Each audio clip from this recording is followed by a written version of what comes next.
What's going on, guys? It's Adam P.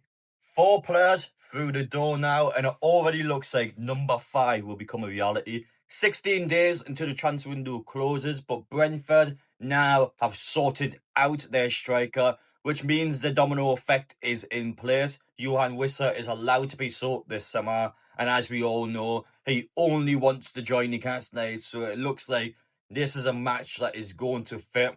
And while he won't play the obvious part against Aston Villa tomorrow, I certainly would imagine Newcastle will complete this deal as soon as possible to get him in for Liverpool. Still not match fit yet. He's been training by himself or been training with the youth squad. So Newcastle needs to ideally get him in, start of the week, get a few training sessions there, and he'll start up front. They'll lump him up front against Liverpool. That'll be a real tester for him at St James's Park.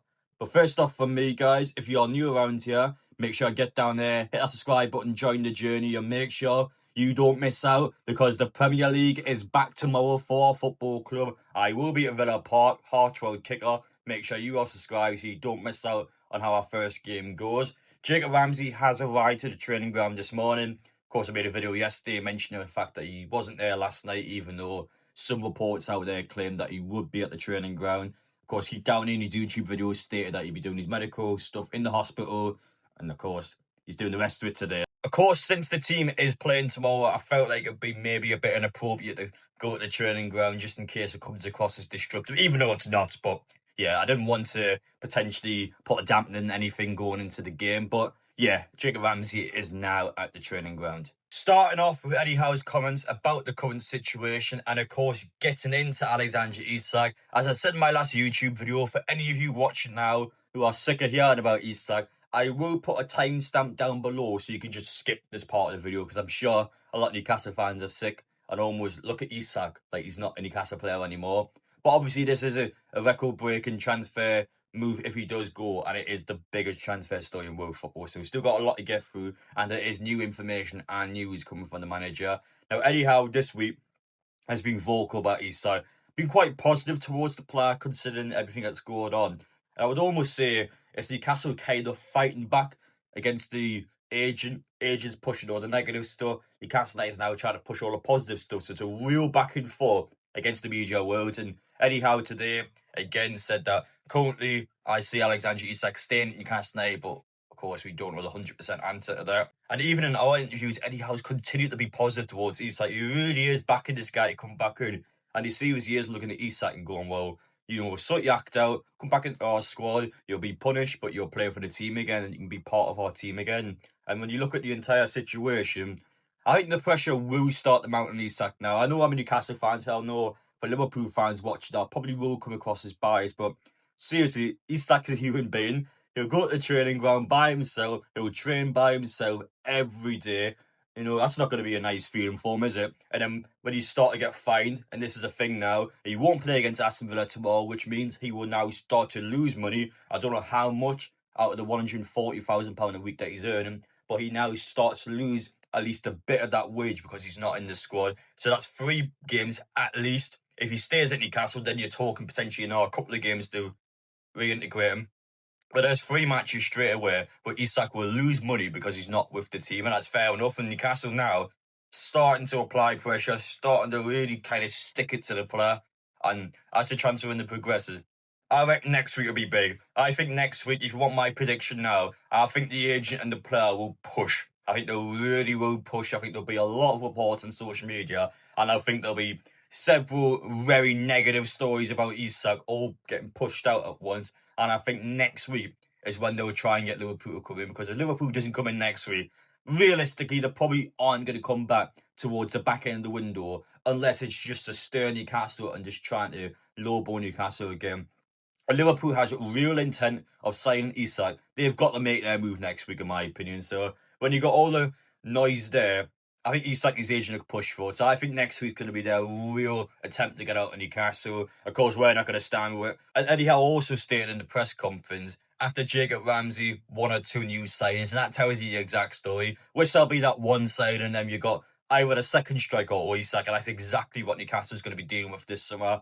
I'm still more leaning towards Newcastle keeping Isak, because for us to sign a second striker now is going to be right towards the bottom of the transfer list. Samuel's not going to join. Jackson's not going to join. So when you look at the players out there, there's not anyone left, to be honest. So yeah, you get Wissa, or you stick with Wissa and sell Isak and have no one else there, which I just don't think the club would do. So in my opinion, it's Wissa and Isak, whether the player likes it or not. That's how I see the club going forward. But in regards to Eddie Howe, he speaks so well.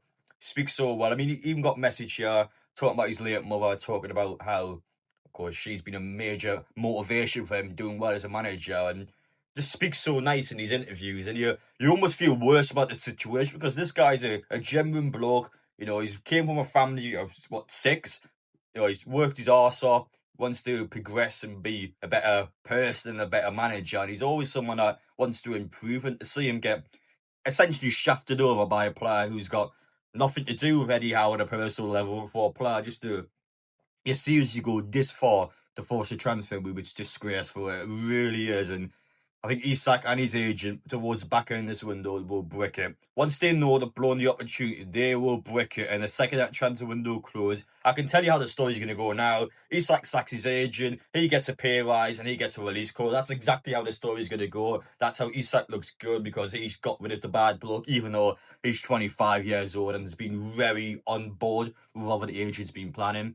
So you get a pay rise and you get a release clause. I don't like it. I've said it in all my videos, I don't like it, but if Isak gets more money, he'll be happy. He'll stick around for one more year, and then he'll get his dream move to Liverpool next season. That's exactly how it's going to go down. And while I don't like it, he'll at least play for Newcastle, and he'll at least, hopefully, give 100% and bag a crap ton of goals for us, and we'll have a very successful year. And just before we get into the rest of the team, I loved Eddie Howe's comment directed towards Alex there. Probably the first sign where you've seen the manager really kind of dig into the player's attitude and mindset, and especially for a player who, let's be honest, probably thinks he's on cloud 9 right now, probably thinks he's the best thing since sliced bread, and probably thinks he's one of the best ever Newcastle United players. He really will, especially with the agent behind him whispering stuff in his ear. Probably reckons he's better than everyone. So Eddie Howe's saying, well, if it wasn't for the fans, it wasn't for me, if it wasn't for the teammates, you have to recognise you would be the player you are right now. It's a real humbling message towards Isak. And again, all these little bits of information coming out from the manager, the players, and from the fans across the social media. Isak's a human being. It does not matter how much he wants this Liverpool move. If he's not going to get a Liverpool move, he will break. He will break, and he'll play for Newcastle again. There's no way he's not going to play this season once that transfer window closes. He obviously wants the Liverpool move, and it's because of how hard him and his agent are pushed for the move is exactly why the move is not happening. If you'd done it fair and square at the start of the transfer window, I reckon he'd be playing for Liverpool now. But because he's done it towards the back end of this window, and the behaviour and the conduct they've done to try and get this move, I actually think it's damaged the move more for them than just behaving normally and just saying, I want to move for Liverpool. It's the fact of how they went about it, which I really feel like will peeve the PAF that much and peeve Eddie Howe that much, where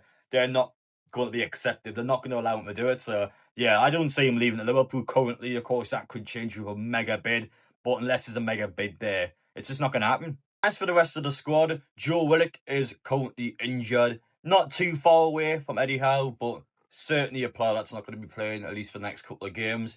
Of course, Jacob Ramsey has not been registered in time. That one was never ever going to happen. I've seen supporters out there claim that we're going to rush him in and get him done in time. Why would Aston Villa sell us their player if he could play against Aston Villa in the same weekend? That was never ever going to be a thing, and I imagine both clubs would have agreed that not to be the case. Malik Chow will be in the squad tomorrow, so he'll be travelling down to make his debut, whether that be starting or on the bench, still not sure on that part.